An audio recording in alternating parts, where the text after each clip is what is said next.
Ertalabdan shu ichimliklarni ichsangiz, tananing sizga rahmat aytadi.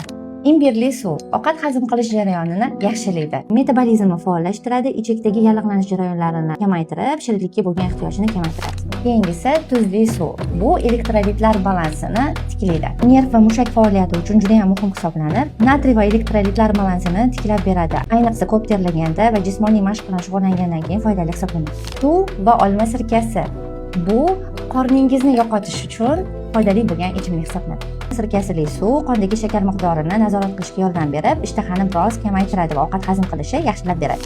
Suv va xlorofil. Bu sizni ichki dezodrantingiz hisoblanadi, ya'ni og'izdagi hidni va teridagi hidlarni kamaytiradi. Hujayralarni kislorod bilan ta'minlashga yordam beradi va yana yuz teringiz tiniqligini hamda tozaligini ta'minlaydi. Suv va kurkuma. Bu juda ham kuchli antioksidant hisoblanadi. Organizmdagi yallig'lanish jarayonini kamaytiradi, organizmni yoshartirib, qarish jarayonini sekinlashtiradi.